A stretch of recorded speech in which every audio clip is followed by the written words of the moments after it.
From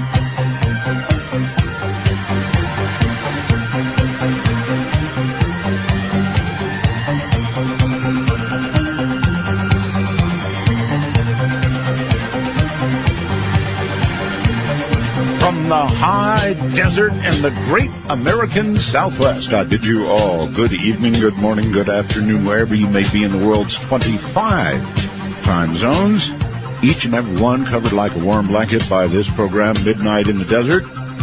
I would be Art Bell, and it is my pleasure to be here tonight. I've got a lot to talk to you about, and then I'm going to scare the hell out of you. And probably myself. This is a story I have never heard. It's probably a story you've never heard. So that's all coming up. Rules of the program. No bad language. Well, no really bad language. People are calling me on that. Every now and then I'll say hell and damn, right? Or something. And so I'm not banning those, but you know what I mean, right? No really bad language. Can't allow it. One call per show. Now I have to define it, right?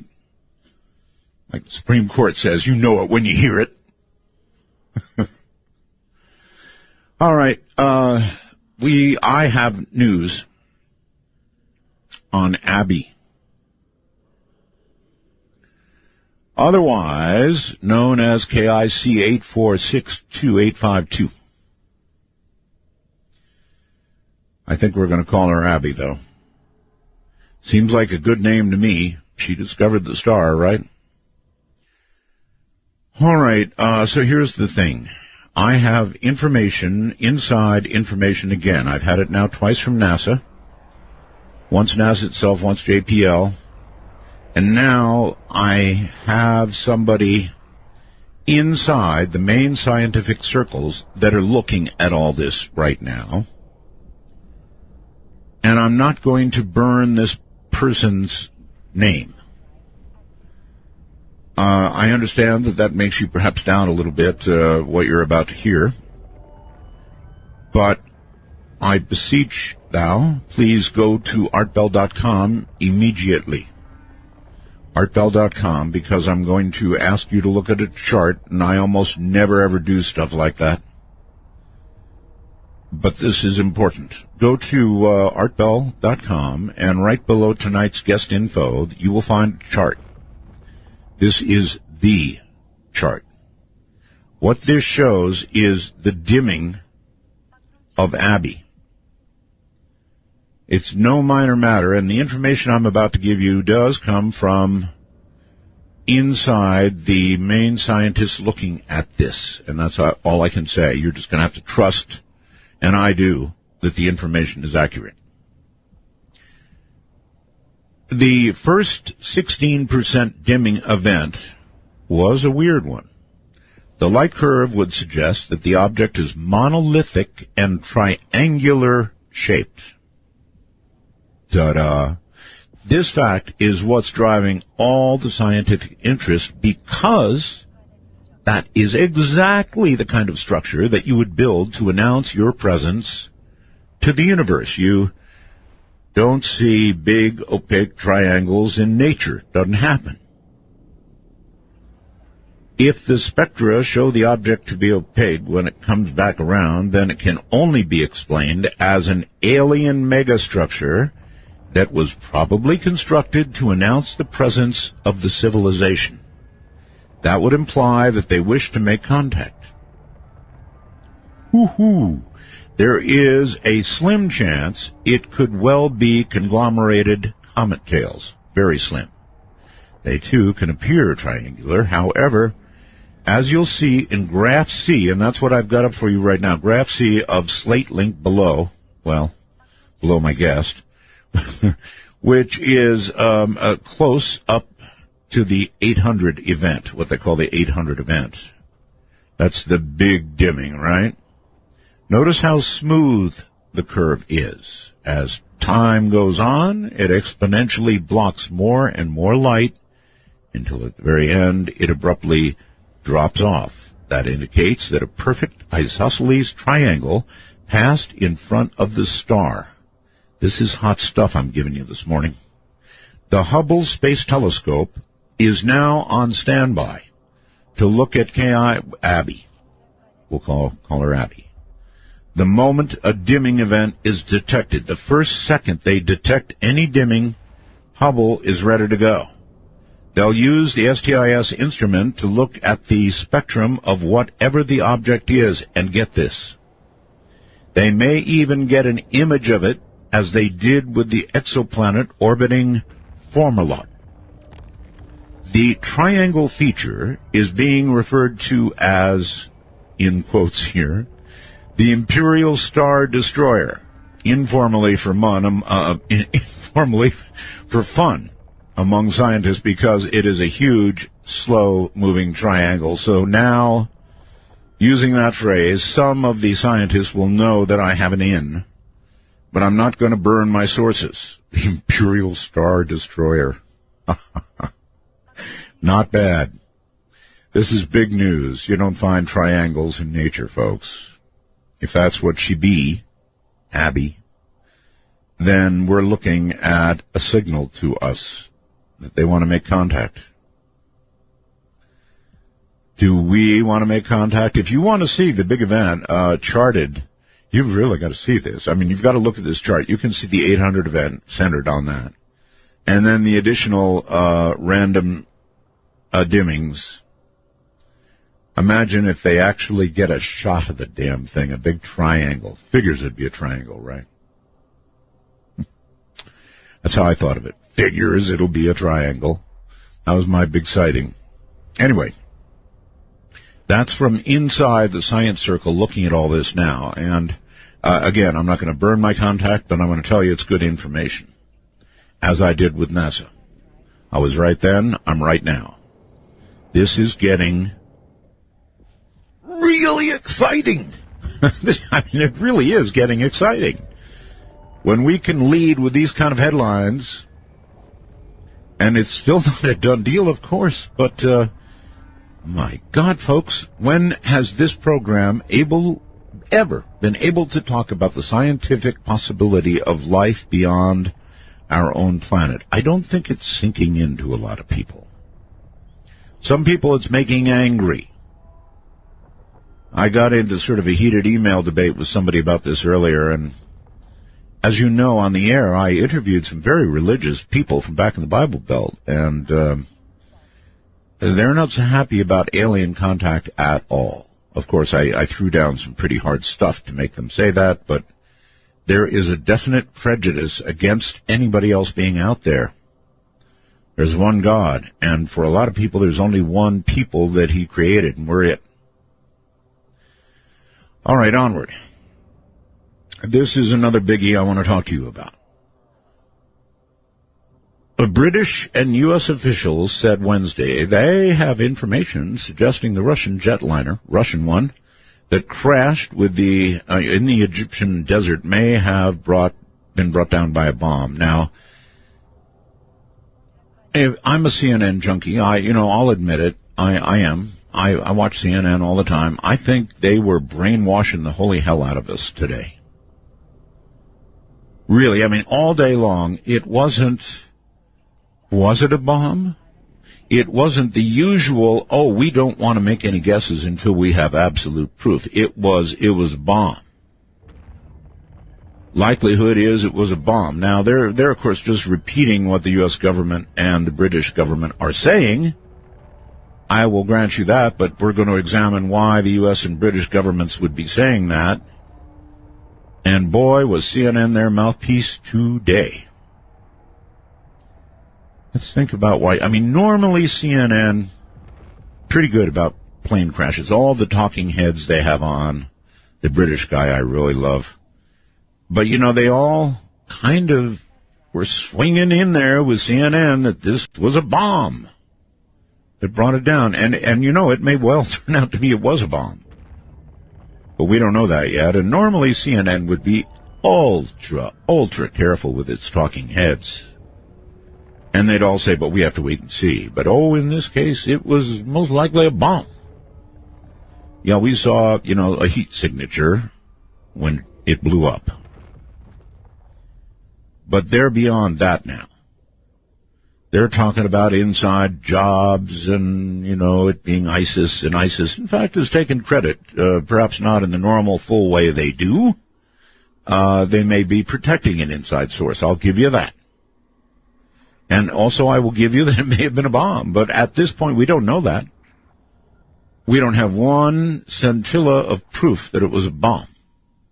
No chemical analysis, nothing. And I'm telling you that normally CNN would be very circumspect about calling it something like this. I think they're calling it what the American and British government wants it called. We want it to be a bomb. That sounds horrible, right? But in a way we do, because it was a Russian aircraft, passenger aircraft, that, if it was a bomb, came down as a result of it. So there's a big backstory here with what CNN is doing, and I think they are cooperating with the American government here, and I almost count this as propaganda. And again, please, I'm not saying it's not a bomb. It could well turn out to be. But normally they would never, ever cover it with this kind of assurance, saying bomb. So why are they doing it now? Well, because the American and British governments, the American government mainly wants them to do it. That's what I think. I understand when I'm being propagandized. When you've been out of the country and observed the world political process underway from outside the country, you have a very different perspective of the American media. And I have that different perspective. And the way I see it is as follows. We want it to be a bomb because it's a Russian airliner. Now let's consider what's going on in Syria for a second, okay? Incredibly dangerous. Oh, God, it's dangerous there.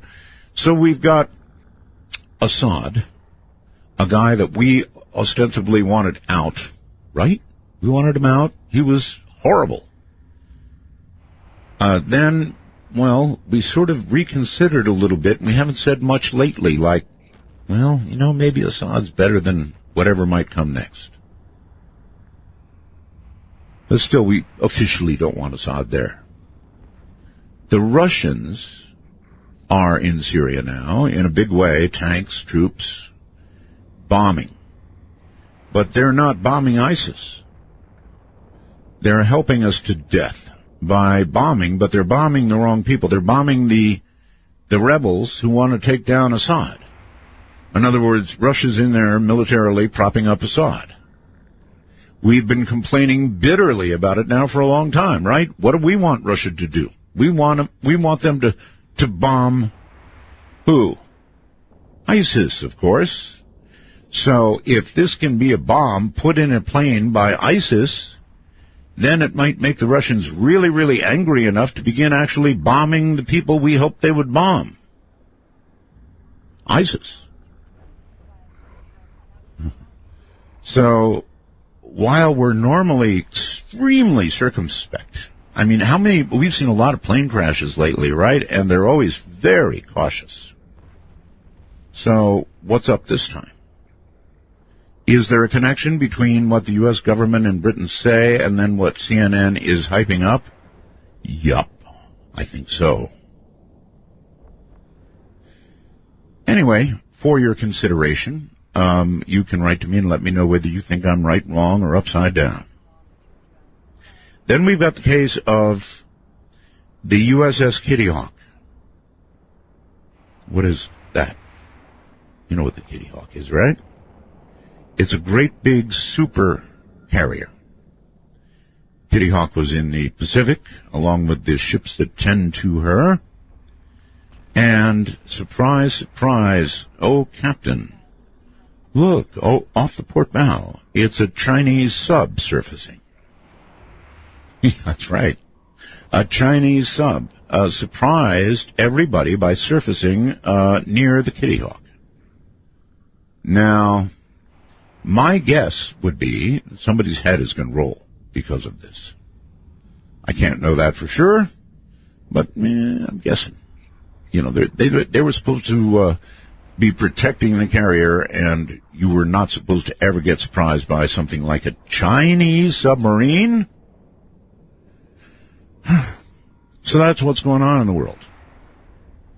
Now, forget all that stuff except the star. That's very important. And let me tell you about what is coming up next. Deborah Moffit is just a regular person, an experiencer behind the acclaimed books A Deadly Haunting and Unwelcomed, which draw upon the frightening experiences she and her family endured at the hands of their unseen tormentor. Vastly intelligent and destructive, this demon wrought havoc in their lives and home, resulting in a daily battle to maintain their own sanity. After 25 years, Deborah decided to tell her story, detailing what went on in her family's home during the 6-year nightmare in which this entity plagued them. For these 6 years, can you imagine living like that? Can you imagine it? For these 6 years, the Moffit family was terrorized by a demon from the past. A demon that claimed that Lee Moffit was promised to him as a sacrifice. Hundreds of years ago, the entity had come to collect. There were no safe havens. There was nowhere to run. The Moffit family had only one option, as we would all have: survive. And so, in a moment, the Moffit story, A True Haunting.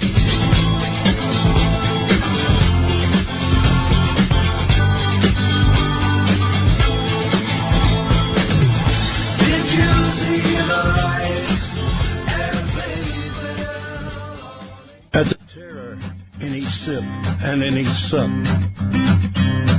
will you partake of that last offered cup, or disappear into the potter's ground when the man comes around? Take a walk on the wild side of midnight. From the kingdom of Nye, this is Midnight in the Desert with Art Bell. Please call the show at 1-952-225-5278. That's 1-952-CALL ART. Well, all right then. I can take it. Mike in Massachusetts said, Art, no one's perfect. I just want to let you know before people start scolding you, it's Tabby's star, not Abby's star. Yeah, I knew that, Mike. It was just a test, and you're the only one that passed. No, Mike, I'm lying. I did blow it, and it is Tabby's star. It happens. I'm sorry. Tabby's star. It's Tabitha. So, Tabby. I don't know why I like the name Abby, but I do. And it gets stuck in my head. So, no, Tabby. Tabby's star. God, that's an important story. All right, now, to Deborah Moffit, and you're just not going to believe what you're about to hear. Deborah, welcome to the program. Thank you, Warren. Thank you for having me on. Do you prefer Deborah or Debbie or Miss... Debbie's fine. Or Miss Moffit? No, Debbie's fine. All right. Debbie it is. Okay, Debbie, I guess in this, you have just, I blabbed away most of the first half hour, so if you would please, tell us just a little bit about yourself. Actually, I have 3 children, still live in the same house where the last part of this story occurred, retired, and Mr. Entity has been gone 25 years now, and we've never heard another thing from him. Well, if you have 3 children, then that's what you do. Right, that's true. So this all occurred that long ago, Debbie, is that right? Yes, it did. It happened. It actually started before I was even in the scene. It happened. I married my husband in 1987. Right. And this actually started from what we can. The researchers that came to study it think it started back in 1980. Had to do with I'm sorry, I missed the year. 1980 something. 1984. 1980. And it had to do with a Guatemalan housekeeper who practiced Santeria. Ah, yes. Okay, so who got her upset?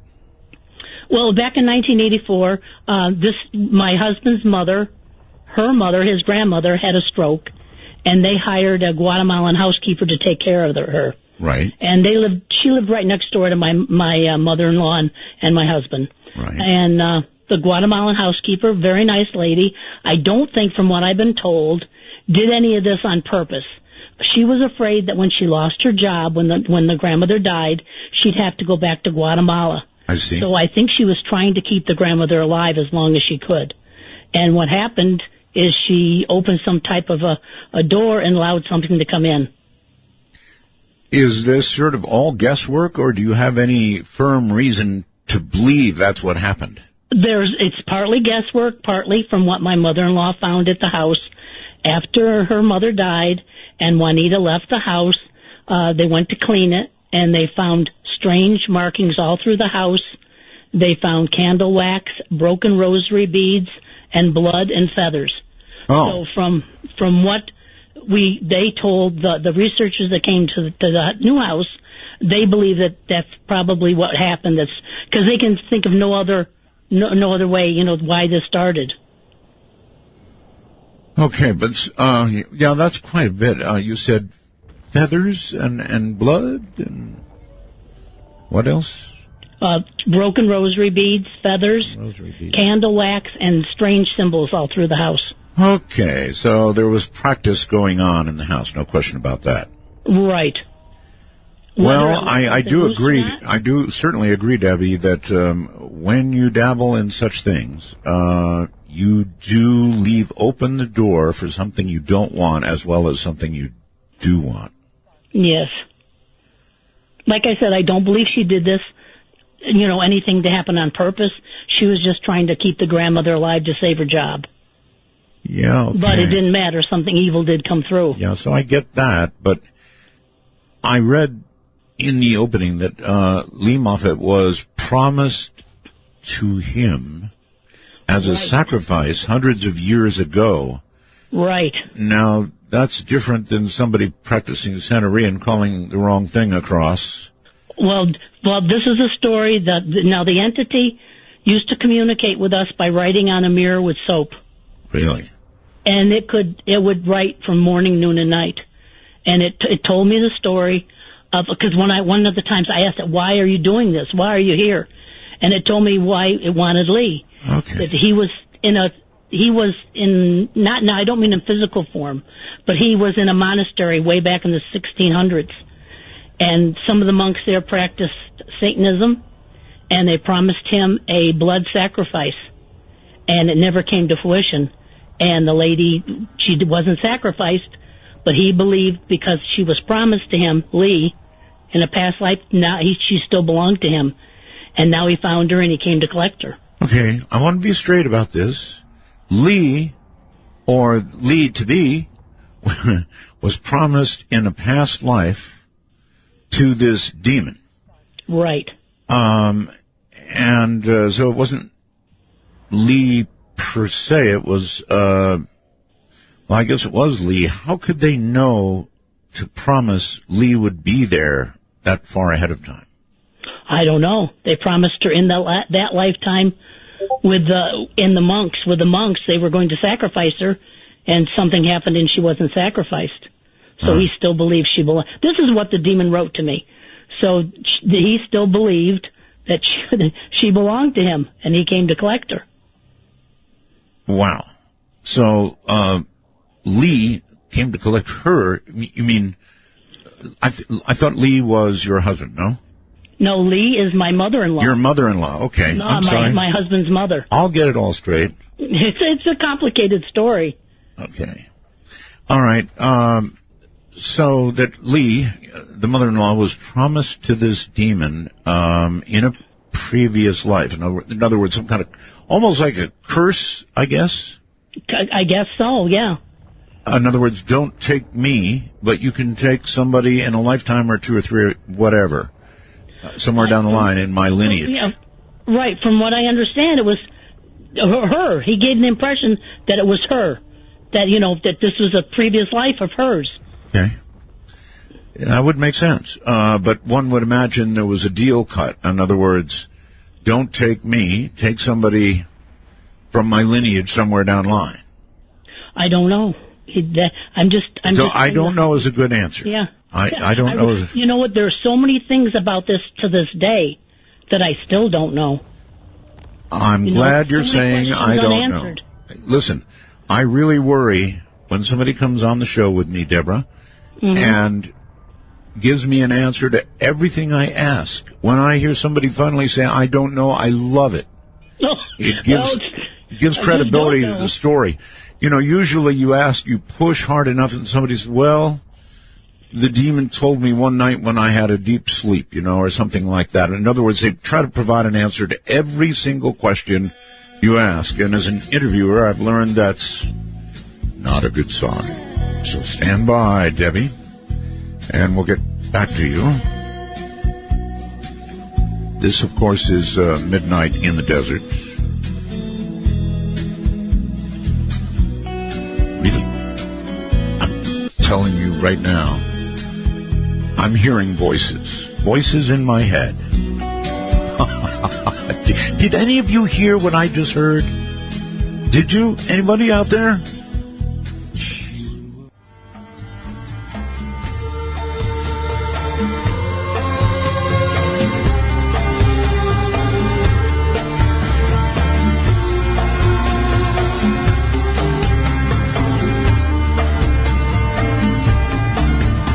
Free to sniff our packets. Then, with a smile on your face, please call the show at 1-952-225-5278. That's 1-952. Art. You should always be smiling. Actually, Mike in Virginia said, are you planning on doing a prediction show this year? Of course, Mike. It's a tradition, has been. The only thing I don't have, of course, is last year's predictions to make bonks out of, so it'll be a very positive show, looking ahead only. Or maybe 2 days of it, I don't know. And then you may have heard my remark prior to the break that I was hearing voices in my head.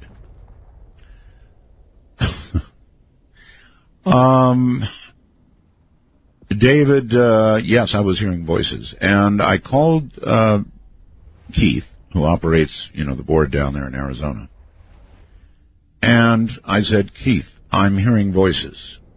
Now, either they heard it on the air and will tell me, or you did it there. And he said, oh, not me.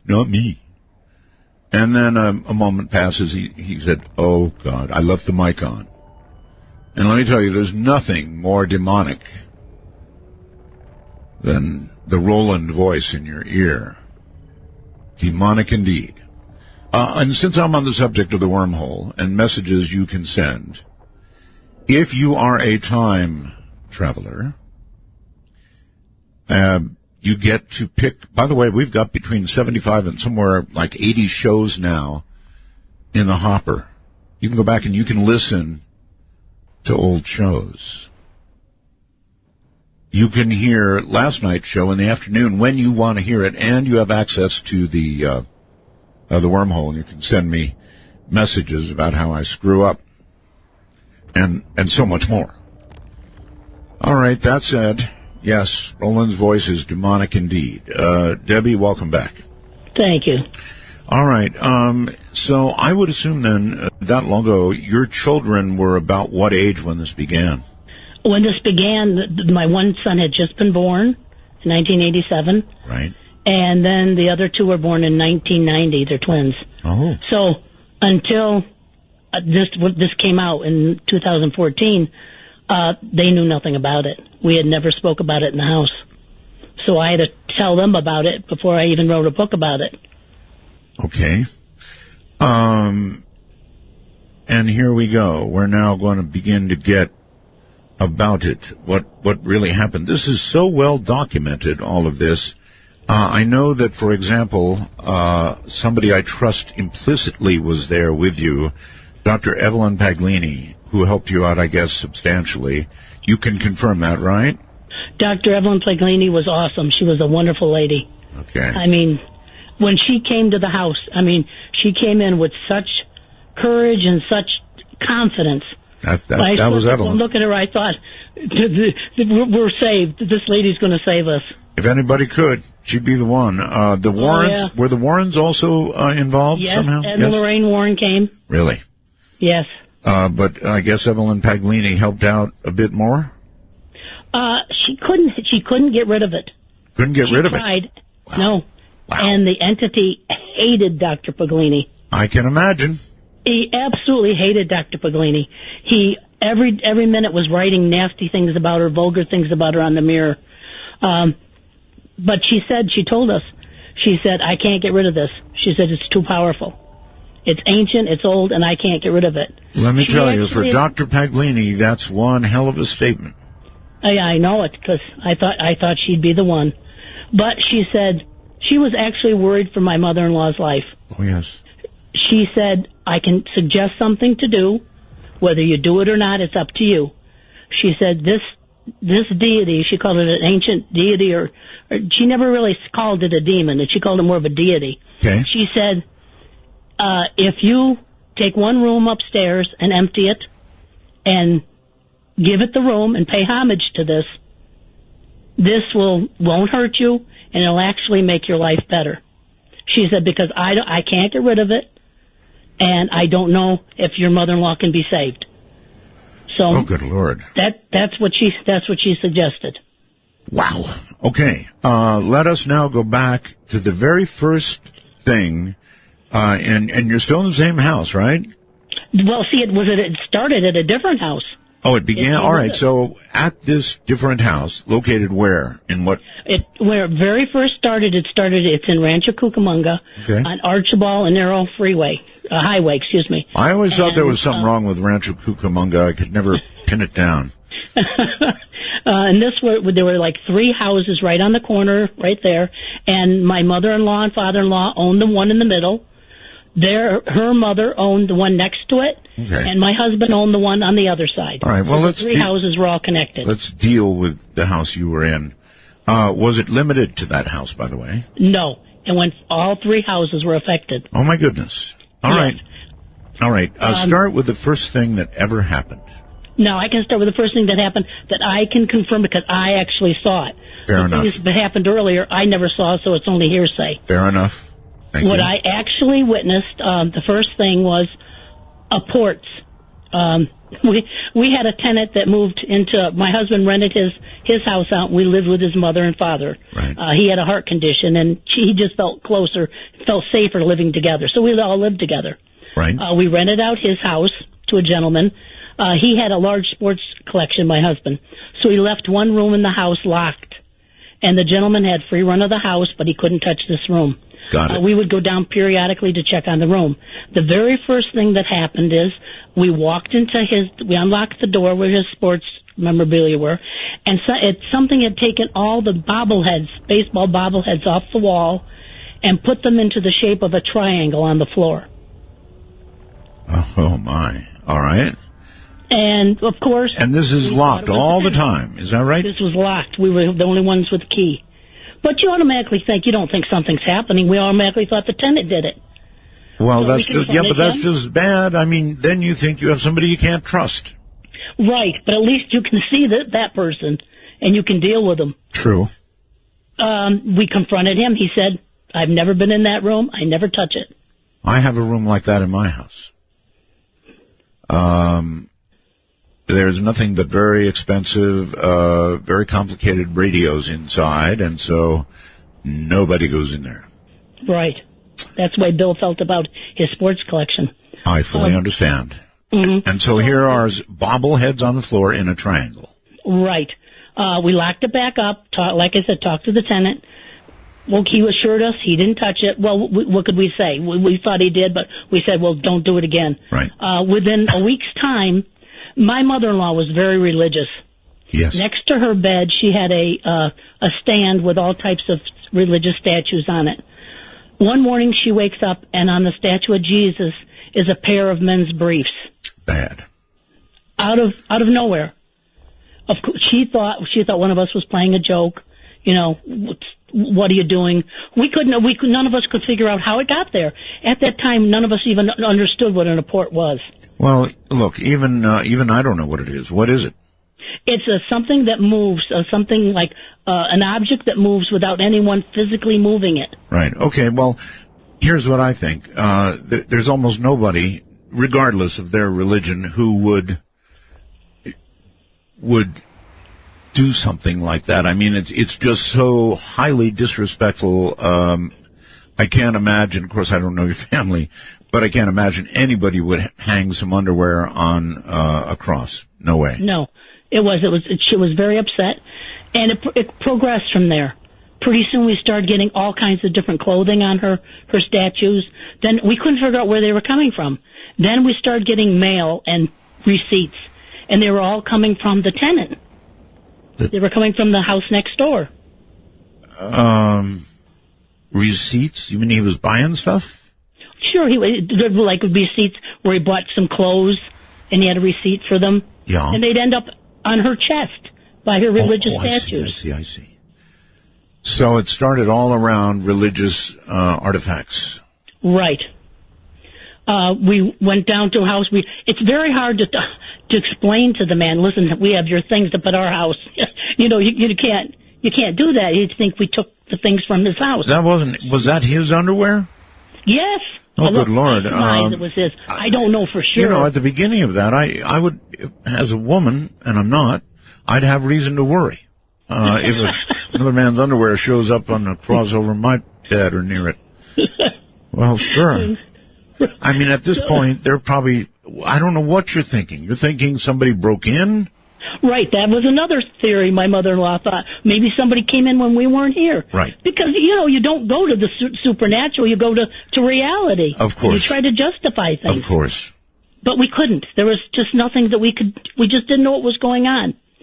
Went back down to the house like a couple weeks later, and he wasn't home, and we noticed over all the light fixtures where you click the lights on and off.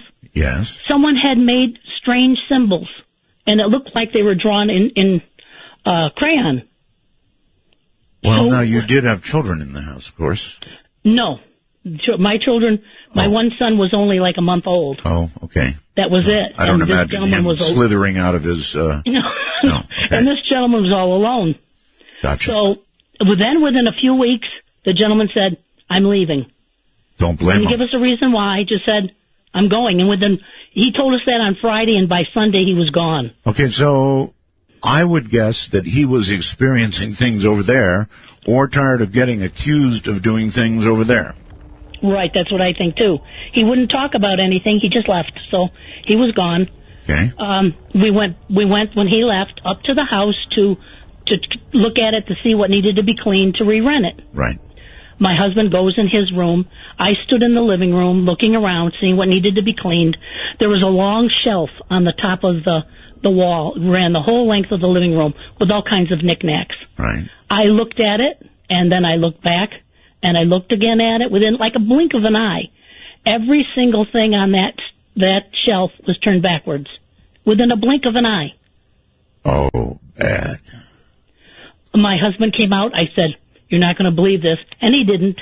He said, no, you didn't see it right to begin with. They were all turned backwards. Maybe this man had problems. He did these weird things. So just let it go. So I knew, though, what I saw. Right. That's right. I understand. You know what you see, and what you see is what you saw. Right. Simple as that. We made plans to come back the next day to start cleaning. He kept the place pretty good, but it needed to be cleaned. We came in. We walked in the door. In the middle of the living room was a lamp from the bedroom sitting in the middle of the floor. Ay, ay, ay. And I just looked, and my husband said, oh, somebody must have came in the house. Because he wouldn't want to believe. He was so afraid of the paranormal, he wouldn't want to believe something paranormal was happening. So he would try to make excuses what was happening. Most normal people would. Yeah. So we put that lamp back. We went into the kitchen. We went in the kitchen probably for 2 minutes. Came back into the living room, and the furniture from the dining room was stacked up in the living room. Good Lord. Within 2 minutes, and we didn't hear a thing. Okay, at this point, I wonder what you were thinking, and I wonder what your husband was thinking. Two completely opposite things. I looked at it as something at the time. I wasn't familiar with anything paranormal. I had never been frightened in my life by it. Right. I looked at this as something absolutely fascinating. Look what was happening. It was like my mind was going in circles trying to figure out what was going on. My husband's first instinct was, let's get out of here. Let's go. Let's hurry. Let's get out. But I wanted to try to understand what was going on. You and I, Debbie, have different ideas of what's interesting. And by that I mean, for example, this star out there that could be aliens. That's interesting. A room full of furniture moving itself, I run like hell. My husband also. Feel free to me, it was like I just couldn't understand it, and it was fascinating to me. I put the furniture back. He left. He stood outside the door. He didn't want to be in the house. Don't blame him a bit. But, the feeling in the house, there was nothing nasty feeling in the house. Do you know what I mean? The house didn't feel like an evil presence or something threatening. It was like this, and it became almost like a game. When I'd go up there to clean, I would go into a room and I'd say, if there's something here, move something. Yeah. When I was cleaning, and I'd come back and something would be moved. So it almost became like this game where, it gets you, like it grabs you, look what I can do. Debbie, a game is Candy Crush. What you're describing is no game, but I guess you were playing. Really, because to me, it wasn't frightening. It was amazing at that time. Okay. I've got to give you props for a steel spine that I don't have. I'd have been so out of there like your husband. Boy. So this went on how long? Now, this went on probably for another week, and then everything just stopped. Oh. It just stopped. It was like nothing happened. We went back to the house. Nothing was moving. Everything just went right back to normal. Okay. So the next month we decided, everything's back to normal now. Maybe this gentleman, left something, he dabbled or did something, left something wrong, and everything's gone now, so we're okay. So we decided to re-rent it out. Right. Now, during this time, the neighbor on the other side that we rented out, the grandmother's house, had talked to my husband and said, did someone die in this house? Which no one had. And my husband told him no. But he evidently had been playing with a Ouija board. And he said he contacted something on a Ouija board. Oh, brother. And he wanted to know if anyone died in the house. My husband said no, didn't want anything more to do with it because he didn't want to even talk about it. So this neighbor wanted to know if anybody had died because he had been playing with a Ouija board. And had contacted someone. Okay. And I presume stuff began to happen to him. We don't know. He never said a word. But one strange thing that happened, his son, he was like 20, 21 years old, yes, moved in with him. We saw his son. This was a strange thing. We saw his son, my mother-in-law, walk by the house. She was walking her dog, and his son was in the backyard, and he was digging holes and planting trees, but he wasn't planting trees like planting trees. He was planting them upside down. Okay. Yeah. So she was going to talk to him. She said when she looked at him, he just stared at her and just stared, and she got frightened, and she left him alone. She said she didn't care if he was planting trees upside down. She just left. I get that. So things were happening on both sides, and then everything stopped. It was like it just stopped. So we thought, well, okay, everything's okay now. So did somebody go out there and plant the trees correctly, or did they stand forever looking silly? No, they died, and they were all just thrown away. That figures. Eventually, because within a month or so after that, the tenant died. Okay. Monty, his name was. He died. Okay. And his son moved out, so that house was empty. Did he die a natural death, might I ask? He died congestive heart failure, which is funny because it seems like everybody connected with this died of congestive heart failure. How are you feeling? I feel fine. My husband died of congestive heart failure.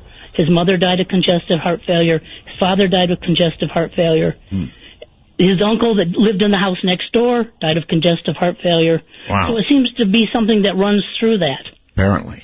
Yeah. So we rented out the house again where the tenant was with the bobbleheads. We rented that out again because everything was quiet. Sure. And like I said, there was nothing threatening that happened. So I didn't feel frightened in any way. My mother-in-law and my husband, on the other hand, they were still frightened of this. Did you disclose to this new... Yes. You yes, did? My husband said, this house may be haunted. And they laughed. It was like, back then it was like 1987. It wasn't like today when people are more open-minded and they understand more about what's really happening out there. Back then it was more of a joke. This is a haunted house. Yeah. So they moved in. It was a younger woman and an older gentleman. They weren't married, but they lived together. The lady was very kind. We lived next door. I would talk periodically with her when I went out in the yard. She was a nice lady. Then I noticed that I didn't see her very much. Oh. And then I see her in the front yard, and she looks like someone had beaten her up. And I confronted her. I said, "Are you okay? What happened?" And she told me that since they moved in the house... Hold it right there. Hold it. That's a great one. Hold it right there. We've got a break. It's the long one I told you about. What do you think she said? I'm Art Bell. You get a shiver in the dark, it's raining in the park. The meantime, sound of the river, you stop and you hold. You know that I'll never leave. When I wanted you to share my life, I had no doubt in my mind. And it's been you, woman, right down the line. Midnight in the Desert doesn't screen calls. We trust you. But remember, the NSA, well, to call the show, please dial 1-952-225-5278. That's 1-952-CALL-ART. Buying away my favorite Ross thing. Hi, everybody. I'm Art Bell. This is Midnight in the Desert. I am interviewing Deborah Moffit, and I want to give you a warning that what's coming up is going to be really frightening stuff. If you have a weak heart, take care. Perhaps it's not for the kids. So the first part has been sort of, light, kind of scary for me in a way, but not the heavy-duty stuff that's coming. Here once again is Deborah Moffit. Deborah, welcome back. So the neighbor was there looking as though she'd been pummeled. Right. And you asked her. And she told me ever since they moved into the house that her boyfriend had become hostile. She said she didn't know what had happened to him. I told her, she had to get away from him. She said, "Don't worry, I can take care of myself." And that was the last time I ever saw her. Within a week, everything was quiet, but I didn't see Michelle. Another week went by, no Michelle. I saw him out in the front yard. I said, "How's Michelle? I haven't seen her in a while." He said Michelle left. And I thought Michelle left. That was the last I heard about it. Within the month, he moved out. He just said he had to leave, no problem. He just was leaving. We went up there to clean the house, and it was spotless. I mean, it was bleached. It was cleaned. There wasn't a bit of dust anywhere. The only thing missing was a rug. It was like a throw rug, big throw rug. Suspicious. Did anybody check out under the upside-down trees? Dead trees. No. So we decided we just locked it up. We didn't know. By this time, my husband, my father-in-law, myself, and my mother-in-law had decided we were going to sell the properties and move to a new house, a bigger house, and live together. So we were thinking, we won't rent anything out anymore. When Monty died, we didn't rent the other house out. When this tenant left, we weren't going to rent this one out again. Okay. After he left, about a week or so, maybe 2 weeks later, someone was knocking at that door. I was in the front yard. I yelled over, "He doesn't live there anymore." He asked me, "Well, do you know where he is?" I said, "No." He said, "Did you hear what happened to Michelle?" And I said, "No, I haven't heard anything about Michelle." He said they found Michelle beaten to death, wrapped in a rug in a landfill. Oh, my God. Now, I was in shock because I didn't know if this was, first of all, I didn't know if it was true. I hadn't heard anything about it on the news or in the newspapers. It was just what this gentleman was telling me. And also I remembered her saying how the gentleman, her boyfriend changed when he moved into the house. So I remember going home and telling everybody in the house what had happened. I said, "Do you think we should call the police?" and explain, what happened. And no, they said, we don't even know if this really happened. How do we know this man was even telling us the truth? So I don't know if that had actually happened to Michelle or it didn't. It's just what the gentleman told me. But to me, that was rather scary because at that point, it changed from something that was non-threatening to something that maybe was very evil. Maybe. But it would have been possible, Debbie, to go to either the police or a local newspaper and find out if that... I mean, after all, if somebody's found in a landfill in a rug, dead, that's going to be a story. That's what I thought the same thing. But like I told him, now my husband was the type, he read every newspaper, watched all the news. He said he hadn't heard a thing about it. So I don't know if that was true or if that wasn't true. And pretty weird comment to make either way. Right.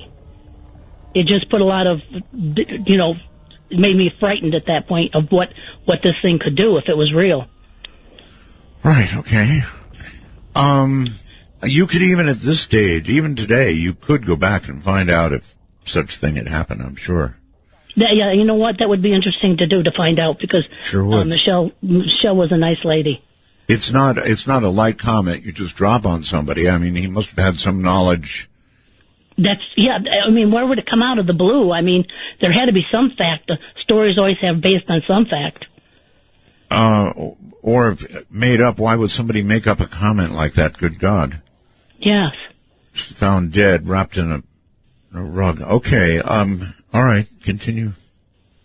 So, we left both houses empty.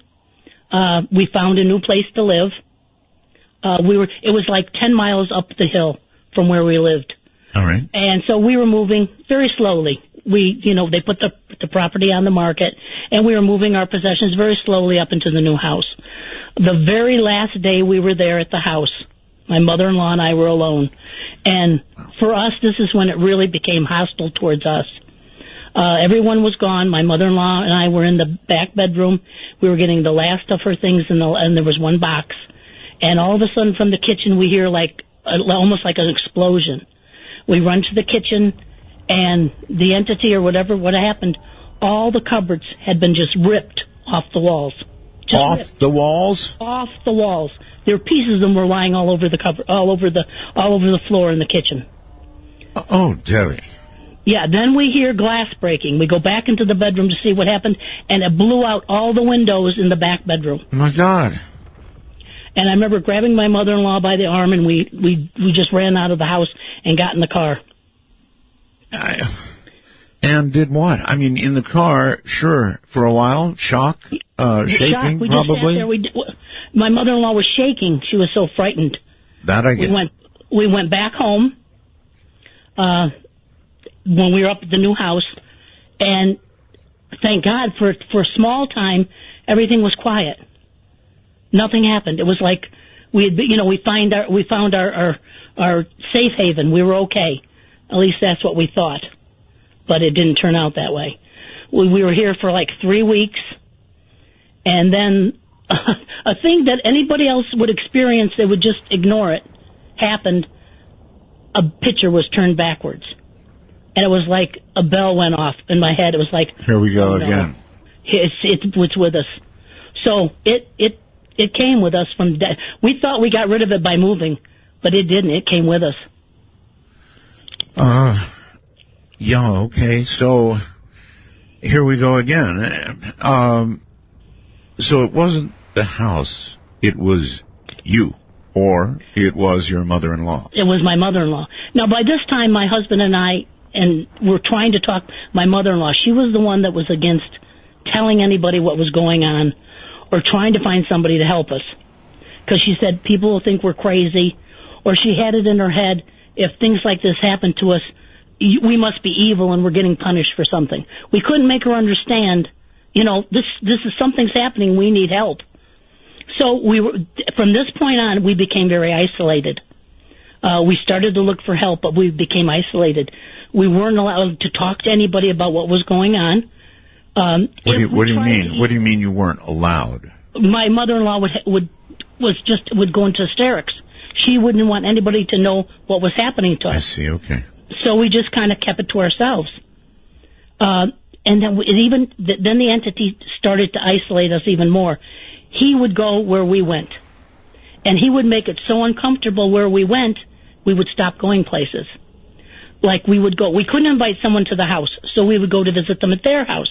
Yes. But the entity would do something, like we went to this gentleman's house. It was a friend of my husband and my mother-in-law's.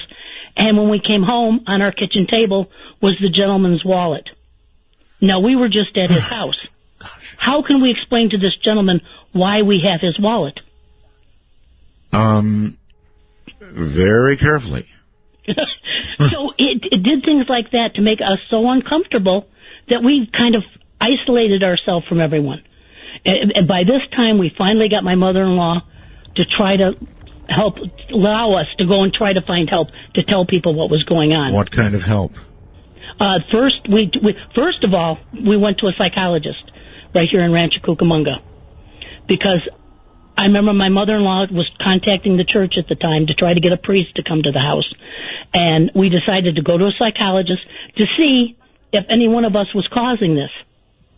So we went to a psychologist. Gee, they wouldn't be the ones to really be able to pin this sort of thing down, would they? No, not really, but my mother-in-law said we need to go find out if one of us is causing this. Okay. So we went to the psychologist, explained the whole situation. He was dubious at first. The more we explained to him, the more he started to believe. Finally, he said, I can't help you. He said, you need to go to a parapsychologist, or you need to get in touch with a church or some kind of institution that studies this kind of things. I can't do anything to help you. So that was the first avenue. Probably gave you a referral slip and $200 bill. It was a big bill. So my mother-in-law contacted the local church. She had been very religious. She had stopped going to church actually when her mother died. Her mother and her used to go to church together. So when her mother died, she stopped going to church. But she was still a very religious woman. Right. She contacted the church. The priest agreed to come to the house. He came to the house. It was an older gentleman. He walked in the house. He walked into the foyer, and he wouldn't move from there. He was supposed to go through the whole house and bless the house. He said, no, I don't have to. I can do it here. He took out his holy water and he made the sign of the cross in the hallway. And he said, okay, it's blessed. And my mother-in-law said, aren't you supposed to go to every room and do this? He said, no, this is good enough. I have to leave. So then my mother-in-law decided she would try to explain to him what was going on. And he didn't want to hear it. He looked at me and said, ladies, when they get this age, they get a little crazy. I got to get out of here. And he just ran out of the house and jumped into his car. Uh-huh. So the way you're telling the story, it sounds like he felt whatever it was, either was lazy or felt whatever it was and said, I'm out of here. That's what I think it was, because he looked frightened. It wasn't like, he was too old to do it. It was just like he just wanted to leave. He wasn't comfortable. Okay. This is sounding more serious all the time. Okay, so he tossed the holy water, said the words, split. Now, at this point, I'm sure you're hoping that did the trick anyway. I was very doubtful that just that was going to affect this. But my mother-in-law was crushed because she thought the church would help her. So this really was a blow to her. From about this time, the entity started to focus all its negativity towards my mother-in-law. Right. Now, it made my mother-in-law's life hell. It destroyed her clothing. It would take one shoe, so she'd have a pair of shoes, but they'd be from different pairs of shoes. It would take her money, her wallet. It would destroy her credit cards, her license. She couldn't own anything. She couldn't have anything on her. Her purse, it would hide. Her glasses, she had a very bad eyesight. It would take her glasses, so she was constantly having to buy new glasses. All right, I don't mean to be insensitive, but I've got to ask this.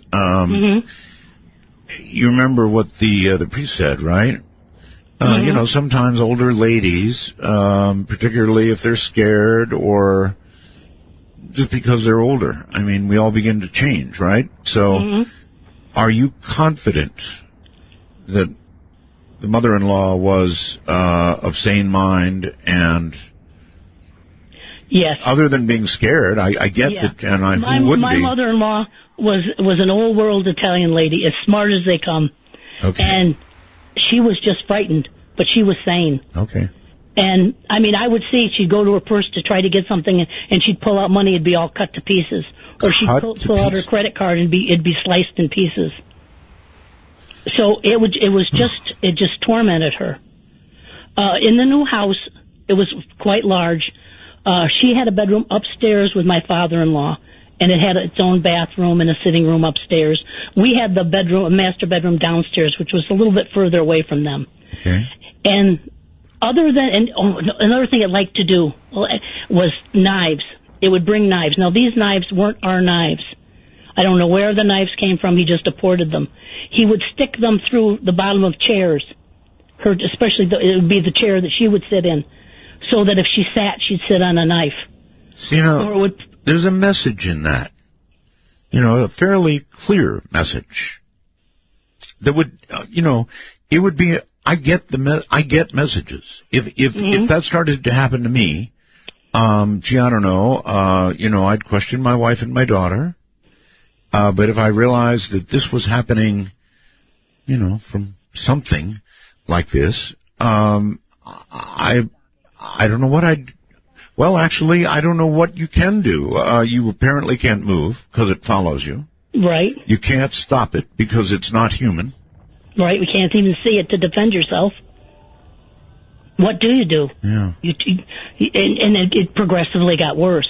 I mean, she'd go to bed at night and it would put knives in the pillow. So it got to the point where I'd have to be with her, and we'd go wherever. If she was going to sit down, we used to have to look before she'd sit so she could sit down safely. The next thing that happened to me was the most amazing thing. All these other things were just torment. But the next thing to me was amazing.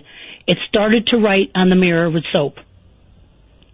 Okay. And it was what did upstairs in her bedroom. In the bathroom of her bedroom. What is the first thing you saw? The first thing it said was, I think it was, talk to me. Really? Yes. And then I remember my father-in-law, when it first happened, she was upstairs alone. So, when she called me up, she said, you have to see this. I left the room, I came back in, and this was on the mirror. Everyone else was downstairs, so it just was her upstairs.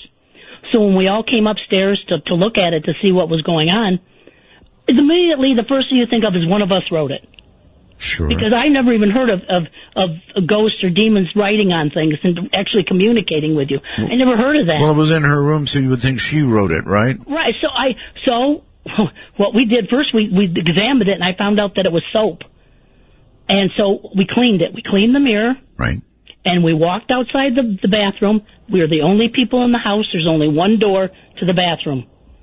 The four of us stood outside the door. And I remember we talked. We said, if we go back in and there's writing, then we know none of us are doing this.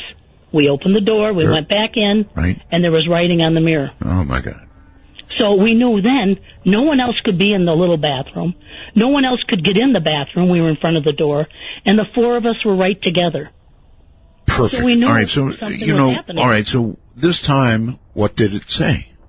It started saying it didn't want us to go in the attic. Don't go in the attic. Right. It didn't want us to go into the attic. It started to pretend. When it wrote, it would write all the time. It pretended to be my mother-in-law's dead sister. My mother-in-law had a nickname when she was a child that only her one sister called her. Yes. It was Nini. Right. And the entity wrote on the mirror, Nini, don't go near the attic. Sound advice, in my opinion. So it didn't want us in the attic. It would say things, there's a bad wire, there's going to be a fire, stay away from it. It wasn't saying to us, if it was her sister, have someone check out your attic, there's a bad wire in it, I don't want you guys to get hurt. It was saying us stay out of the attic. So it didn't want us in the attic.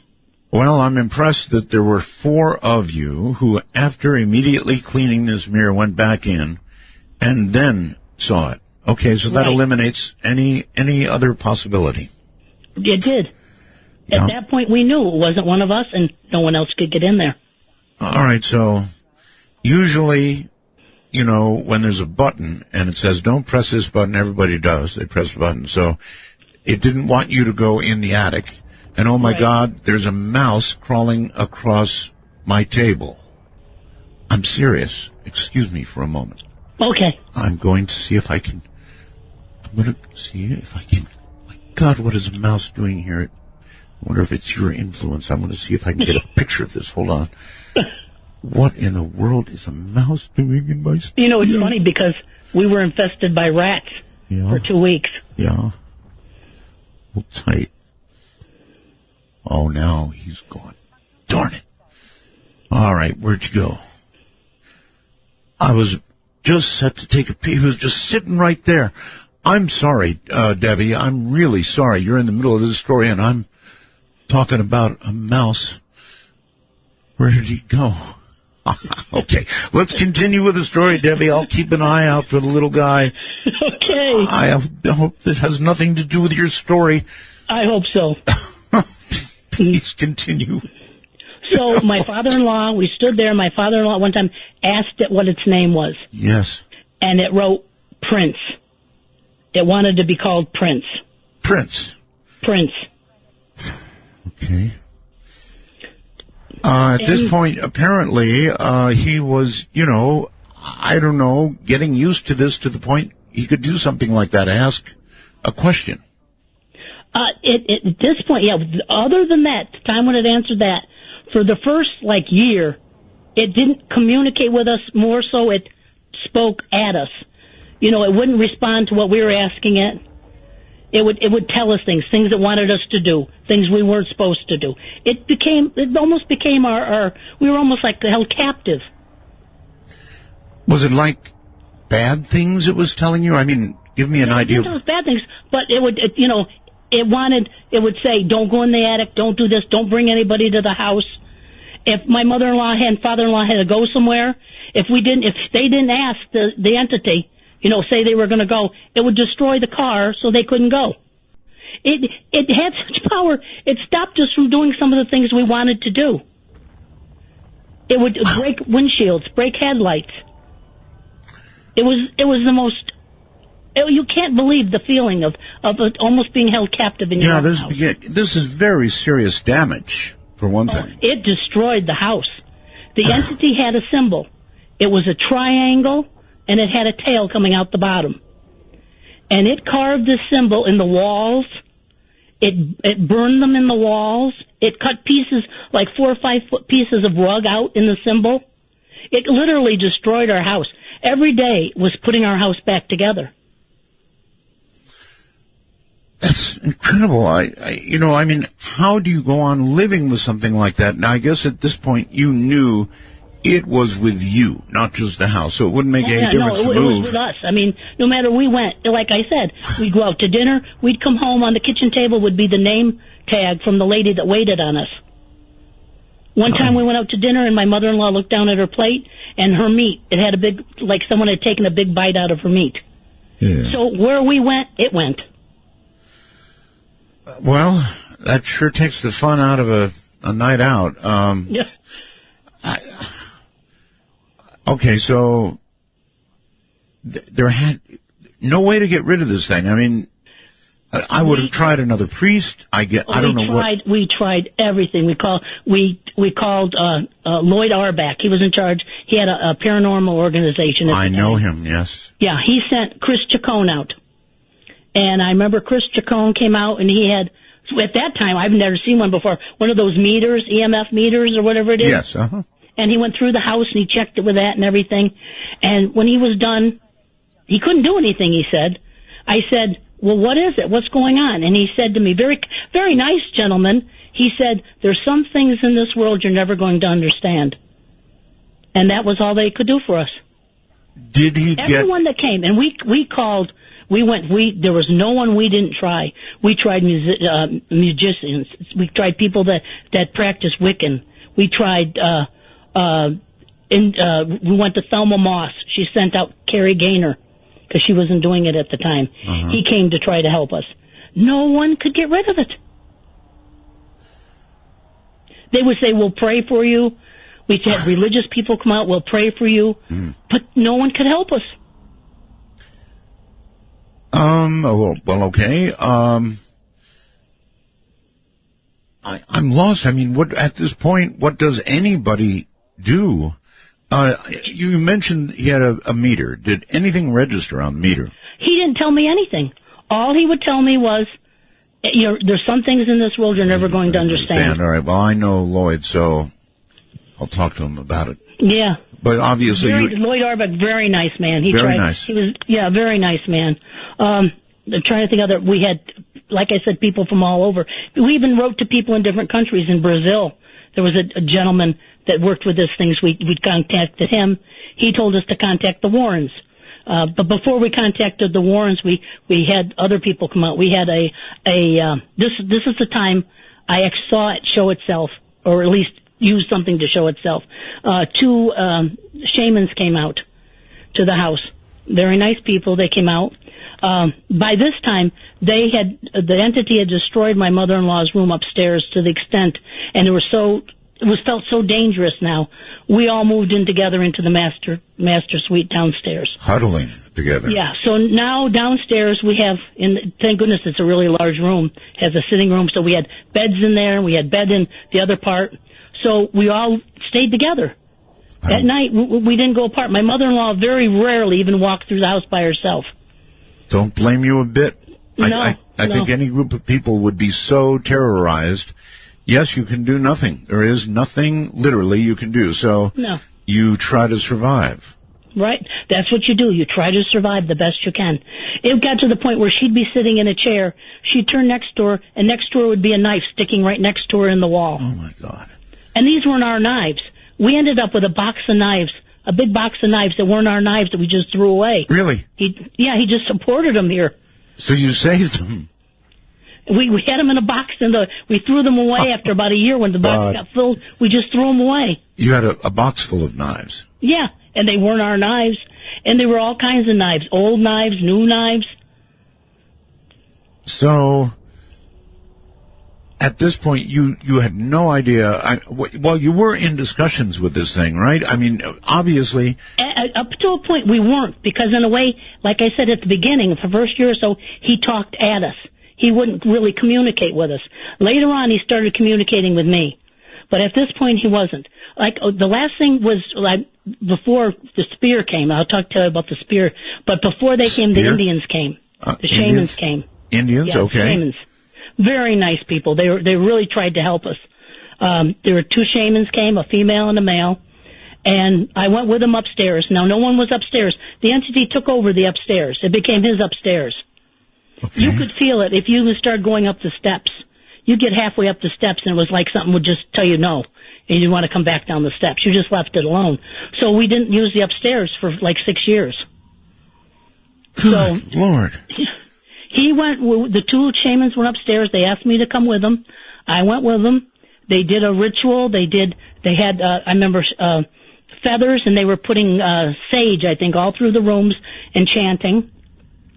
They opened up the door, which is right at the top of the steps. It goes into the attic. They opened up the door, and they would blow the sage in. And as they would blow the sage in, a second later, something would blow it back out. And their reaction? Yeah, you could see the smoke go in, then you could see something blow it out again. And their reaction to that? They said, we have to go into that room. Okay. So they went into the attic. I stood right at the doorway so I could be right there seeing what was going on. Now, the attic had a pink insulation around the walls. And he told me he was going to confront this and make it show itself. I stood right there and watched this happen. And it's something I'll remember to my dying day. As I watched, the pink installation came off the sides of the wall and formed into a gigantic head. It was like a 5-foot head hanging from a rafter. And it was just a head, that was all. And I only saw the side view of it. I didn't see the front. And it had a huge chin and a large nose, and on the side of its head, instead of an ear, it had a circular horn that started there and made a circle and went up and over the top of its head into a big horn. How are you taking this, Debbie? Even the unaverage person could not take this kind of stuff happening. This is the truth. I don't know why, but from the very beginning, I was not frightened of this. It was almost like one of us in the house had to be the strong one. My husband couldn't. He had a bad heart. My father-in-law wasn't a good person. My mother-in-law was weak, and I had a child. Someone had to defend the family, and it was left to me. So All right. That was it. All right, Deborah Moffit, hold on. The head part, that would have been over the top. Way, way, way over the top for me. I'm Art Bell. This is Midnight in the Desert.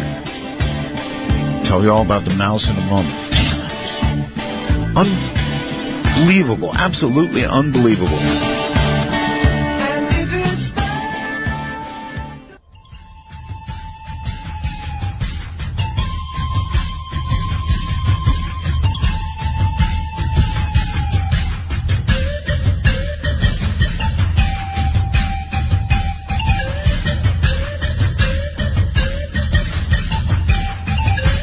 Set in the dark, stays in the dark. Call Midnight in the Desert at 1-952. Call Art. That's 1-952-225-5278. All right, my guest is Deborah Moffit. She's in a nightmare nobody can even contemplate. We're only part way through the story. It's off the charts. Totally off the charts, as you can hear. I want to take a second because I've never had anything like this happen before. Now, I'm telling you, you heard me when it happened. I just took a picture, and I sent it to Keith. Now, it's not of the mouse, because the mouse is vanished. Gone. Here's the way it came down. And it's just too weird. I mean, on my right, literally, on my right is a Denon CD player, right? And above that, I've got a special Denon machine that plays Keith's voice. I've got the evil Keith on my mind. Will play Ross's voice. Feel free to. Like that, when I hit a button. That's where the mouse was standing. Now, that's directly in front of me, right next to me. And this mouse is sitting there, eyes open, looking at me, curious, or something. I mean, why would a mouse get that close to a human and then just sit there and stare? I turned to my left to get my camera, and, I started to open the camera app, and I turned back around and it was gone. That was freaky. Let me tell you, that was freaky. That mouse I'm going to name Abby. I need to do something with the name Abby. Oh, God, I wonder where it is. What was weird about it is, A, it was so close to me. B, it could have set off Ross's voice. It was just standing there. And C, it was staring at me. I'm telling you. I looked it right in the eyes. It looked at me. I know. Too much, right? But it happened, and I had to get that off my chest. So anyway, I sent a picture to Keith of the equipment I'm talking about, and he's going to post it up there, I think. So you can take a look. You'll see how close this is to me. It's right here. I could have, if I'd been fast and had the guts, I could have grabbed him with my hand. That's how close he was. But the little sucker was staring at me. All right. Gathering back together. It's just weird. It's weird that it happens when I'm getting a story like this from Debbie. Hey, Debbie. Yes. I mean, that's almost impossible. There's, a mouse. They're pretty, timid.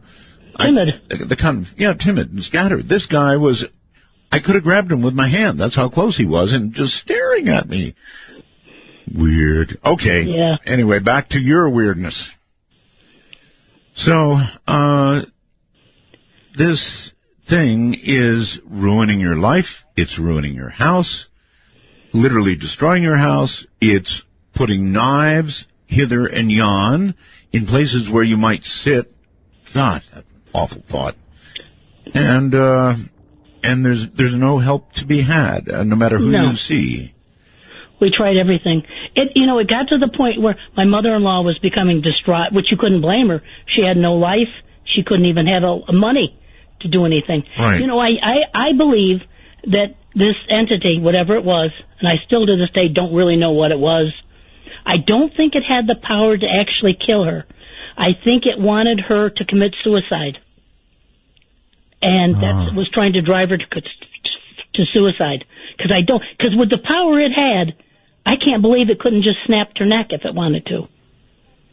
That's a very good point. A very good point. It seems like it was trying to either scare her to death, or, as you point out, have her take her own life. Right. Now, when they moved down to downstairs with us in the master bedroom, and the entity no longer wrote upstairs because no one was up there to see it. Right. It started writing in the guest bathroom downstairs. So it moved from upstairs to downstairs, not living, but writing. Right. So that's where it did all its writing. And it wouldn't write a little bit. It would write morning, noon, and night, constantly writing. Examples, please, of what it said. It would, like I said, at first it would tell us what to do. How it changed was like this. This was after like 2 years of going through this constant terror, especially with my mother-in-law. And it got to the point it was just too much. Then something happened. The entity locked her in the pantry. She got up to get some paper towels. It locked her in the pantry. And it did grab her by the throat and throttled her. Now, like I said, with its strength and its power, it could have killed her if it wanted to, but it didn't.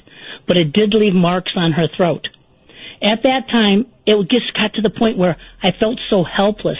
Because what can you do? I was trying to protect her the best I could, but how can you fight at something you can't see?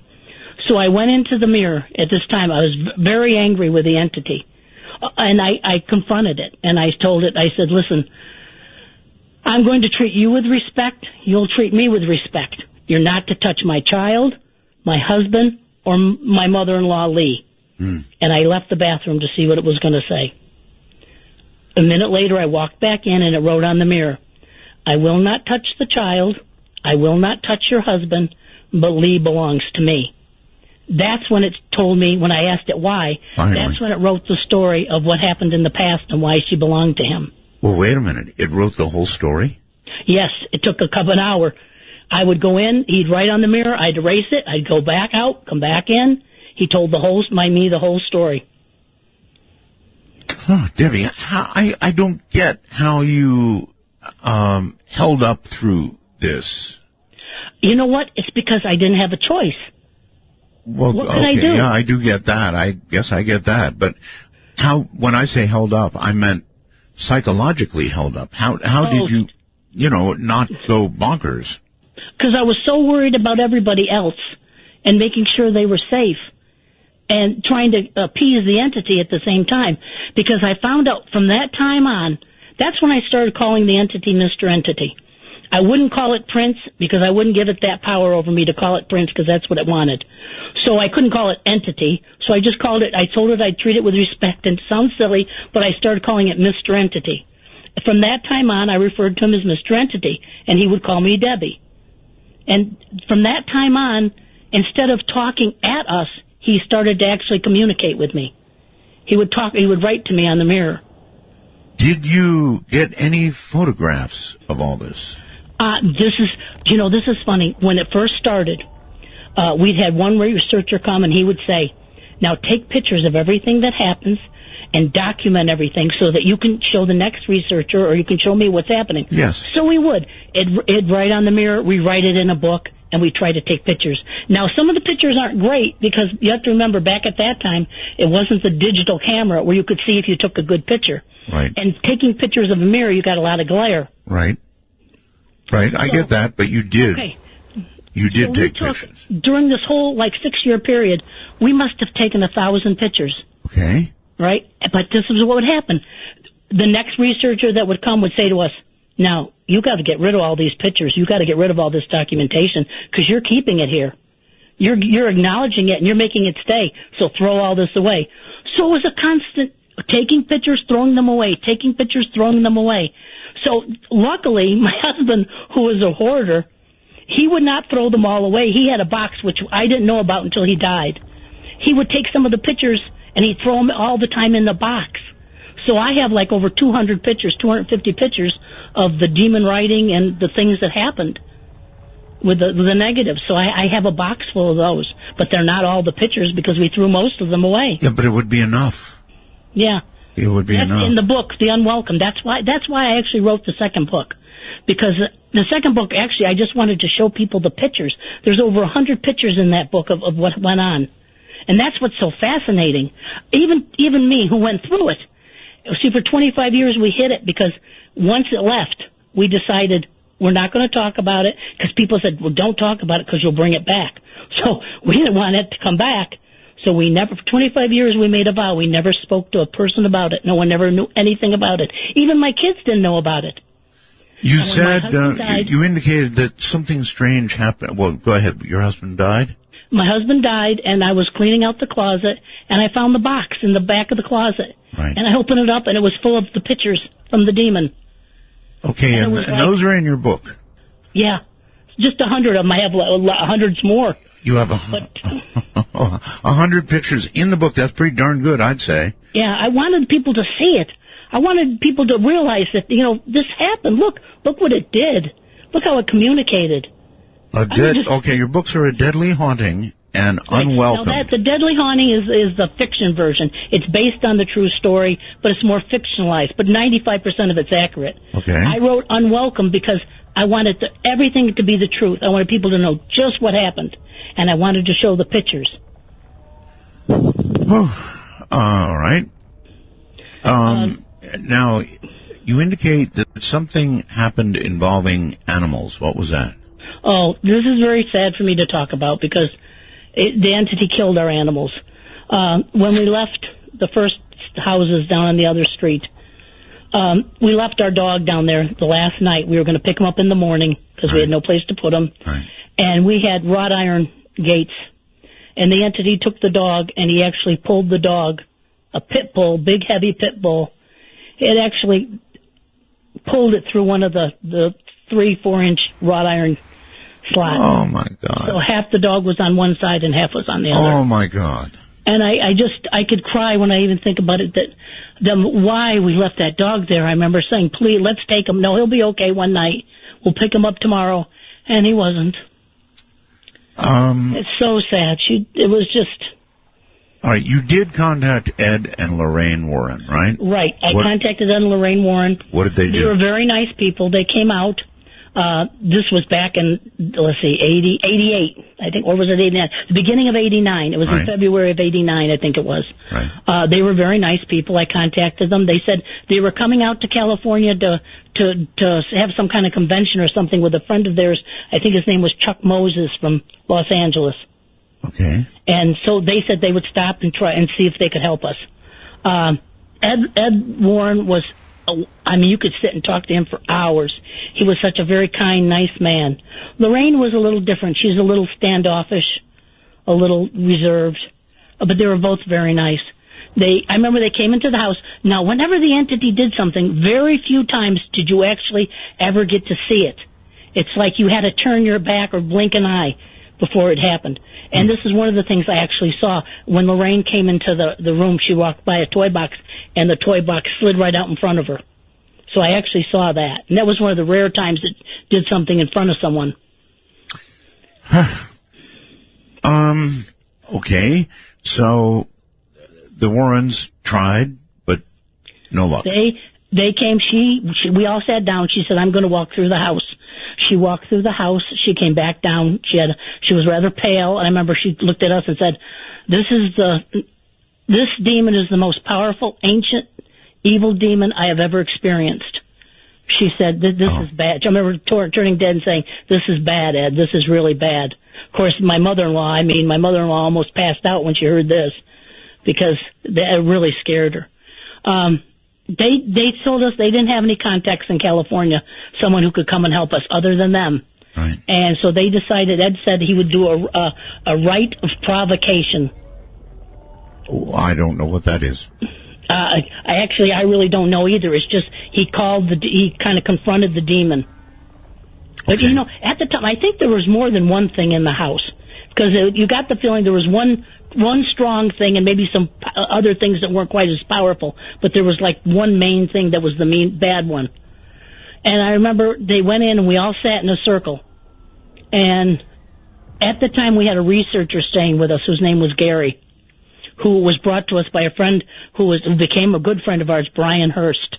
He tried to help us. He was a medium in Los Angeles, a quite famous medium. He tried to help us. He wouldn't go into trance in the house because he said it was just too dangerous. But he did try to get people to come and help us. And he brought Gary. Gary was a researcher. He was staying with us, and the entity just hated Gary. He would torment Gary as much as he tormented my mother-in-law. So we sat in the circle, and Ed and Lorraine brought a gentleman, I think his name was Kevin, who videotaped everything. He videotaped it. And I remember we were sitting in the living room, and Ed did prayers, and he did some other kinds of things, and then he called forth the demon. Now, my father-in-law was sitting right next to me, and I remember my father-in-law started to change. Excuse me. I don't mean literally change into a monster, but there was subtle changes. His arm curled up to his chest.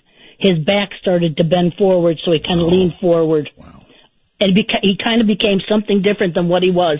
And he stood up, and he walked towards Ed, and he dragged his one leg, and he went towards Ed. And when Ed saw him coming towards him, he got frightened, and he held up a little piece of wood he had, and he said, "This is a holy relic from the cross. You can't harm me." And my father-in-law, in a voice that was completely different than his, but his voice, said, "I'm going to bite your hand off and take your hand in that wood and chew it up and spit it in your face." And then all of a sudden, my father-in-law turned around, walked back in the couch, sat down on the couch, and went back to normal. This is a horror movie. It is. It's like anything that ever, I mean, we had, I don't mention the things like the smells and the pounding and the banging because they seem so non-consequential compared to the other things that happen. Right. But we had all that. We had, like, for 2 weeks, we had, like, rats infesting. I mean, they were so bad that in the pantry, you'd open the door and they'd be hanging upside down, swinging in the pantry. Really? We had birds for over a week that would bombard our windows in the bedroom. I wish you hadn't told the rat story. I'm still looking for that thing. Rats. Wonderful. Rats. Hanging upside down. Hanging upside down, just swinging. I mean, and they wouldn't move. You'd go in and you'd look at them, and they'd just look at you. I mean, it was like they weren't afraid of you. Now you're scaring me, Debbie, because you're doing this on purpose, aren't you? So Mr. Entity, I remember asking Mr. Entity, it got to the point when I would communicate, if I communicated with Mr. Entity, yes, and he loved to talk, I would go in and talk to him all the time. If I talked to him, he wouldn't be as destructive. It's like he was using his energy to communicate instead of destroy the house. Now, you're serious? Are you really serious about the rats just staring at you? I swear to you, they just would stare at you. They wouldn't run. They just look at you. And we'd have to back. I remember backing out of the pantry with Ma, and we'd say, "Oh, my God." And then, my father-in-law said, "Oh, don't worry." He said, I'll go get rat poison. And Mr. Entity wrote on the mirror, "If you get rat poison, not only the rats will get the poison." Oh, my God. See, this is what he did. He would threaten us, but then he would back up his threats. He wanted us to bring a gentleman here who had come to the house before, who he said he had known in a past life. And he said if we didn't bring him, something bad would happen. Well, we didn't want to bring this gentleman back to the house. It wasn't the type of person we wanted to bring back to the house. Yeah. So he killed another dog. So see, that's what he did. What could we do? How can you fight that? You can't fight something you can't see. There was no one to help us. It was just a matter of surviving.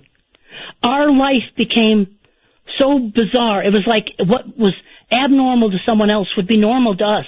Getting up, looking for knives, pulling knives out of the wall. I mean, we got to the point where we would just do it.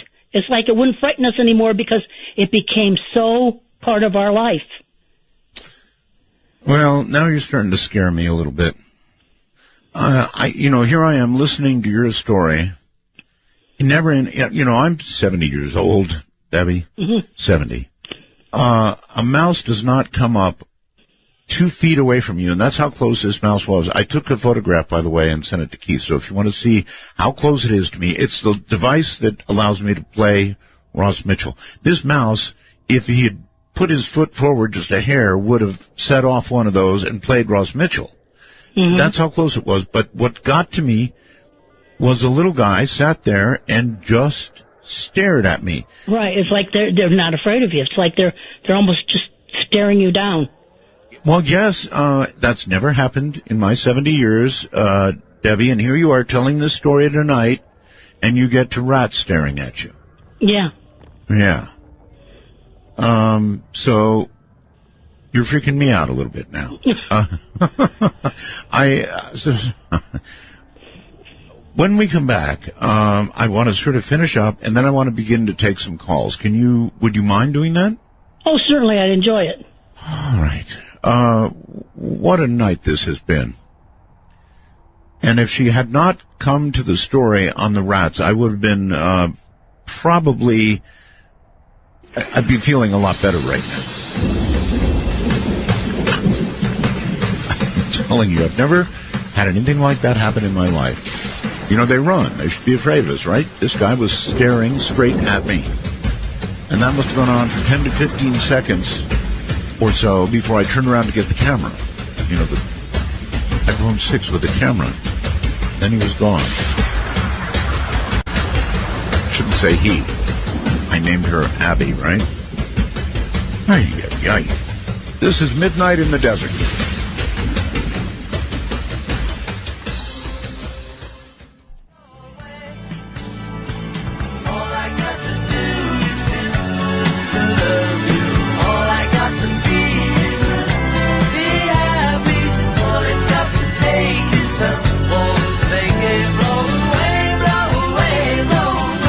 To initiate a dialogue sequence with Art Bell, please coordinate your phalanges and call 1-952-225-5278. That's 1-952-CALL-ART.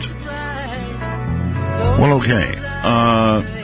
Cheers to the person who said, why don't we name that mouse Abby Normal?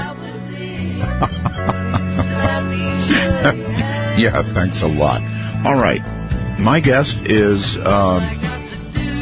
staring rats, God. Deborah Moffit. So, if you have questions for her, and I can imagine you would, I certainly do, and incidentally, you can go to my website, not only seeing a picture of where that mouse was, it's the little device with all the little white buttons. That's where the mouse was. And also, you can see some pictures that Deborah took. So, for all those reasons, go to my website now and click on a picture of my guest, Deborah Moffit, and follow the links. Apparently, it'll go over to her website. There may be some pictures on my website. I'm not really sure. We're about to go to the phones, and I really do want your help in asking questions. This is a very, very long-term, significant haunting case, or demon case. I guess a demon case, right? We'll talk more about that. Anyway, here's the talk. You're welcome to call now at area code 952-225-5278. That's area code 952-225-5278. You can reach us as well on Skype. North America, we are simply MITD 51. Midnight in the Desert 51. MITD, just the letters. It's not case sensitive. You can make it anything you want. MITD 51. If you're outside of North America, it's MITD 55. MITD 55. Once again, here's Debbie. Okay, Debbie, this is such an incredible, incredible story in every way I can think of. You then called, and you sort of gave us a story, Dr. Paglini, and a lot of people on this show have a lot of respect for Dr. Paglini, the late great Dr. Paglini. Like I said, she was just awesome. I had her on the show many times. Yeah, and here's what I'll tell you. I had all kinds of seers on the show, Debbie. I had, all kinds of psychics and people like that, trying to predict the future. Nobody even came close to being as accurate as Dr. Paglini. It was bizarre how accurate she was. So if she couldn't do it, I guess nothing could do it, and she did say she couldn't get this thing out, but she felt it. Right. Well, like I said, when she came here, tried to get rid of it. Then she called up later, like within a week's time or so, and she had my father-in-law write things on the mirror for her. And she wrote Dr. Baglini, blank, blank. And at the bottom of the one thing she had my father write, God protects us. And Mr. Entity crossed off God and put Prince protects us. All right, there must have been a way that you finally got rid of this thing. What did you do? First, let me tell you about the spear, because that is so... Oh, that's right, the spear. Oh, God, it's so yes, amazing. The spear. That's something I still have today. One night, my father-in-law jumps out of bed, and he said, like something had touched him. And it was like 3 a.m. We go over to his bed, and in his bed, he picks up a spearhead. It's about, 17 inches long. It's made of iron, some type of metal, looks like iron, and it's hand-forged. It's really old. And Mr. Entity writes on the mirror that he wants a blood sacrifice. And provides the spear. And the spear must be used. He wanted my father-in-law to use the spear on my mother-in-law because he had to have blood for his ritual. Okay. So the next day, I remember I took possession of the spear because I know if I had it, Mr. Entity never touched anything that belonged to me. For some reason, I think he respected me. Apparently. He just stayed away from me. If I was with my mother-in-law, he wouldn't harm her. If I was away from her, he harmed her. If I had something that belonged to me, it wasn't touched. I took the spear and I put it away because I knew if I had it, Mr. Entity couldn't have it. We took it to the next day to the Los Angeles History Museum, to see if we could have it identified. Right. And? The gentleman there, we got to go in the back with all the tables, and the gentleman came out and told us, he looked at it, and he told us it was a spearhead from the Belgian Congo area.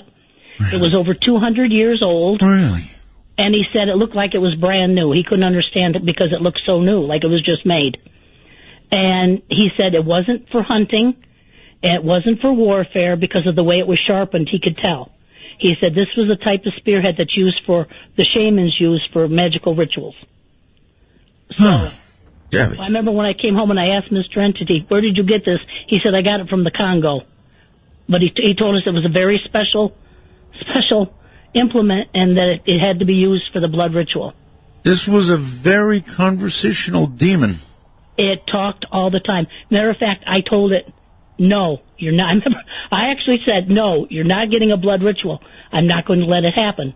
And it got so upset, it blew out all the windows in the top floor. Who did all the repairs? My father-in-law and myself. I mean, we had big tubs of plaster because he used to gouge in the wall. If you look at some of the pictures, you can see he used to just take something and gouge in the walls. That's why I was actually happy when he started writing on the mirror, because when he started writing on the mirror, he stopped gouging everything in the walls. I remember one of the researchers said to us, well, why are you letting him write on the mirror? Just take the soap away. Don't let him write on the mirror. And then I tried to explain to him, well, if we take the soap away, he destroys the house. It's best that he puts it on the mirror. We can wipe it off. Right. Okay. And also, if I communicated with him, he didn't, like I said, he wasn't after my mother-in-law, and he wasn't after the house every minute. It was like he used his energy to communicate, and he liked to communicate. I can see now, for example, the front of your book, Unwelcomed, has what looks like a bloody, is that a spear?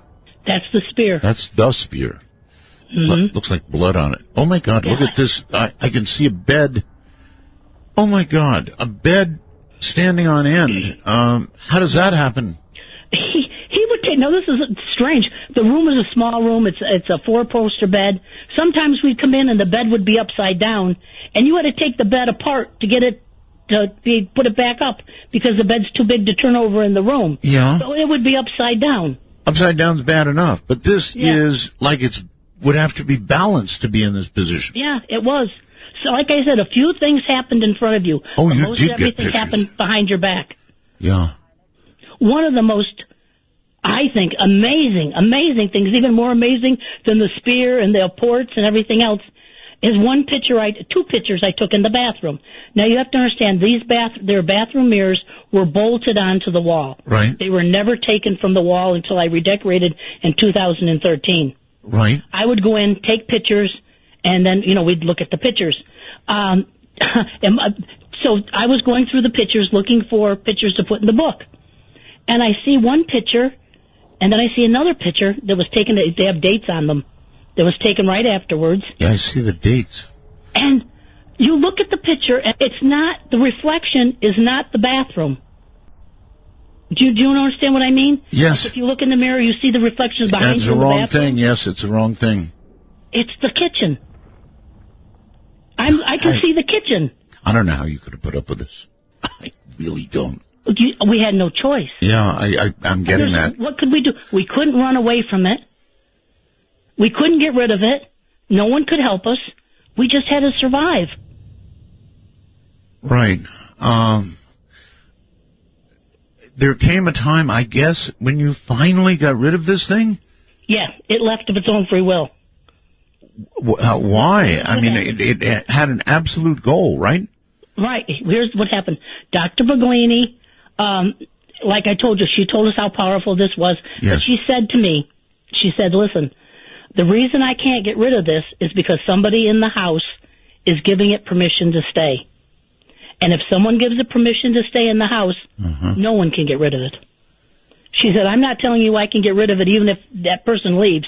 She said, but we have a better chance. So she said, I said, well, who is it?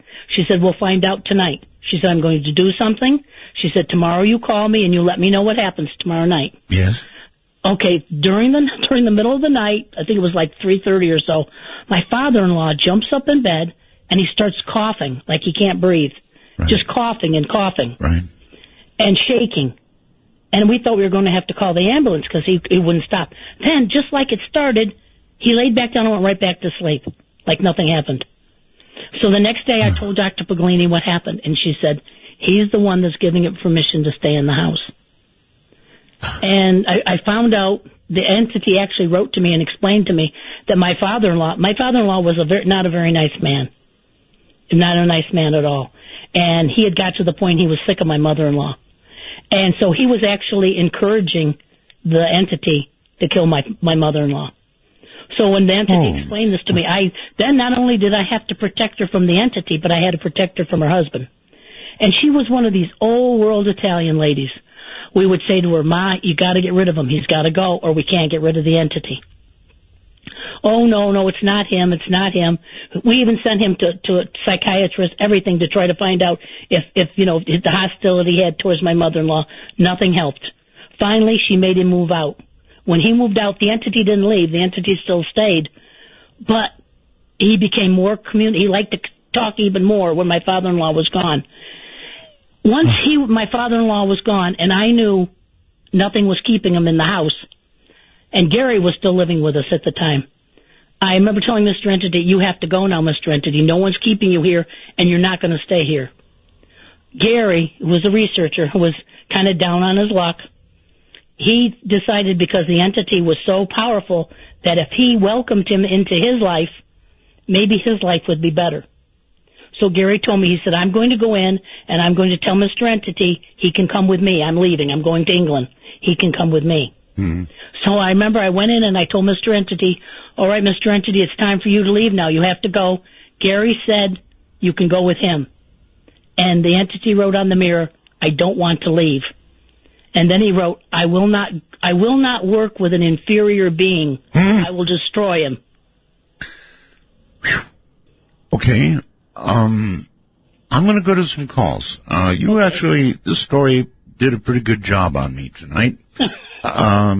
Hi there. I think Orleans, Ontario, maybe? That's right. This is Kimmy J, and I want to send a shout-out to all my DM Talk peeps, especially to Michael and Rob. Hi, Art. Hi, Debbie. Hi. I have a question concerning EVPs, and I'd like to know if Debbie caught any